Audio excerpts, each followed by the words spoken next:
السلام علیکم دوستو، میرا نام ڈاکٹر محمد سعید خان ہے اور میں آپ کو آج ملیریا بخار کے بارے میں معلومات دینے کے لیے حاضر ہوا ہوں۔ اس ویڈیو کے اندر میں ملیریا بخار کی تعریف اور اس کے اسباب، وجوہات اور پرہیز، اس کا گھریلو علاج اور ہومیوپیتھک علاج آپ کو بتاؤں گا۔ اس ویڈیو کو اگر آپ آخر تک دیکھیں گے تو آپ کو ملیریا بخار کے بارے میں بہت زیادہ معلومات ملیں گی۔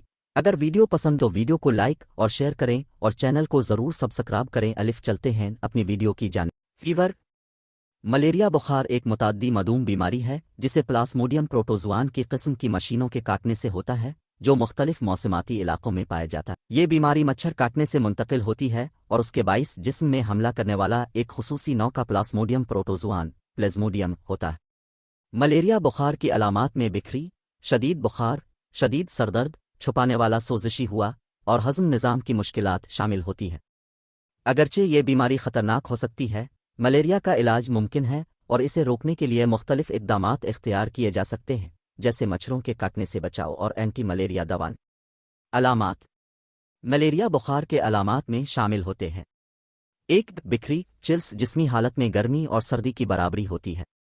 2 بہت شدید بخار ہائی فیور، عام طور پر بہت زیادہ درجہ حرارت کا اضافہ ہوتا ہے۔ 3 شدید سردرد سویر ہیڈیک، ایک مضبوط درد ہوتا ہے۔ 4 چھپانے والا سوزشی ہوا سویٹنگ، بخار کے بعد زیادہ پسینہ آنا۔ 5 ہڈیوں اور جسم کا درد مسل اینڈ جوائنٹ پین، عام طور پر دھکی اور تھکاوٹ محسوس ہوتی ہے۔ 6 دردناک پیشاب پینفل یورینیشن، یہ بھی ایک ممکنہ علامت ہوتی ہے۔ اگر آپ کسی ملیریا کی شکایت محسوس کر رہے ہیں تو فوراً طبی مدد حاصل کریں۔ وجوہات ملیریا بخار کی وجوہات مختلف قسموں کے پلاسموڈیم پروٹوزوان کے کاٹنے سے ہوتی ہیں۔ یہ مچھر کاٹتے وقت ان پروٹوزوان کا خصوصی نوع جسم میں داخل ہوتا ہے اور انسان کی خون کی سیلے نظام میں منتقل ہوتا ہے۔ وجوہات میں شامل ہیں: 1 پلاسموڈیم پروٹوزوان کے کاٹنے ملیریا بخار کا اصل باعث ہے مچھروں کے کاٹنے والی قسموں میں۔ 2 مختلف قسموں کا زیادہ ہونا مختلف قسموں میں ملیریا بخار کے مقامی اور موسمی انداز میں اضافے کا باعث بنتے ہیں۔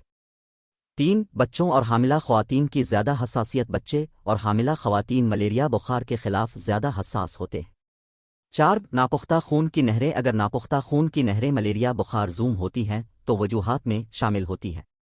5 موسمیاتی شرائط، ملیریا بخار عام طور پر گرم موسمیاتی علاقوں میں زیادہ پایا جاتا ہے۔ بیماری کو روکنے اور علاج کے لیے مچھروں کے کاٹنے سے بچاؤ اہم ہے اور اس کے لیے مختلف تدابیر اپنائی جاتی ہیں، جیسے موسمیاتی جلدی اور مچھروں کے کاٹنے سے بچنے کی ہدایت۔ پرہیز ملیریا سے بچاؤ کے لیے درج ذیل اقدامات کرنا ضروری ہے۔ 1 مچھروں کے کاٹنے سے بچاؤ، ملیریا بخار کا اصل باعث مچھروں کے کاٹنے ہیں۔ موسمیاتی علاقوں میں چھوٹی سی مچھروں کے کاٹنے سے بچنے کے لیے موسمیاتی جلدی استعمال کریں اور چھوٹے بچوں کو بھی چھپانے والی لباس پہناؤ۔ 2 اینٹی ملیریا دوائیں، ملیریا کے موسم میں رہنے والے علاقوں میں رہنے والے لوگوں کو چکتا کرانا اور اینٹی ملیریا دوائیں استعمال کرنا ضروری ہے۔ 3 موسمیاتی جلدی، موسمیاتی علاقوں میں رہنے والے لوگوں کو موسمیاتی جلدی استعمال کرنا چاہیے تاکہ مچھروں کے کاٹنے سے بچا جا سکے۔ 4 چھپانے والا لباس، مچھروں کے کاٹنے سے بچنے کے لیے چھپانے والی لباس پہنیں اور رات کو سونے کے وقت چھپانے والے بستر استعمال کریں۔ 5 بچوں کا خصوصی خیال، بچوں کو ملیریا کے خلاف بچانے کے لیے خصوصی طور پر چکتا اور اینٹی ملیریا دوائیں دی جاتی ہیں۔ یہ تدابیر ملیریا سے متعلق خطرات کو کم کرنے میں مدد فراہم کرتی ہیں۔ اسباب ملیریا بخار کا پیچیدہ باعث مچھروں کے کاٹنے میں چھپا ہوتا ہے، جس میں پلاسموڈیم پروٹوزوان کا خصوصی نوع شامل ہوتا ہے۔ یہ مچھر ملیریا کی بخار پھیلانے والے علاقوں میں رہتے ہیں اور جب وہ انسانوں کو کاٹتے ہیں تو وہ پروٹوزوان انسان کی خون میں داخل ہوتا ہے۔ ملیریا بخار کے چند اہم اسباب: 1 پلاسموڈیم پروٹوزوان کا کاٹنا، مچھروں کے کاٹنے سے پیدا ہونے والا پلاسموڈیم پروٹوزوان انسانوں کو ملیریا بخار کا شکار بناتا ہے۔ 2 موسمیاتی علاقے، ملیریا بخار زیادہ تر گرم موسمیاتی علاقوں میں ہوتا ہے جہاں مچھر زیادہ پائے جاتے ہیں۔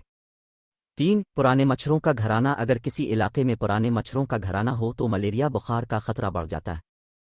4 بچوں اور حاملہ خواتین کی زیادہ حساسیت، بچے اور حاملہ خواتین ملیریا بخار کے خلاف زیادہ حساس ہوتے ہیں۔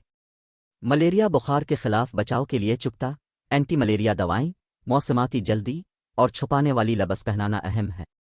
علاج ملیریا بخار کا علاج عام طور پر 2 عناصر پر مبنی ہوتا ہے: دوائیں ملیریا کے خصوصی جراثیموں کو ختم کرنے کے لیے اور علامات کو کنٹرول کرنے کے لیے۔ یہاں کچھ اہم نکات ہیں۔ 1 اینٹی ملیریا دوائیں، عام طور پر 4 مختلف قسم کی پلاسموڈیم پروٹوزوان کے خلاف مختلف دوائیں دستیاب ہیں۔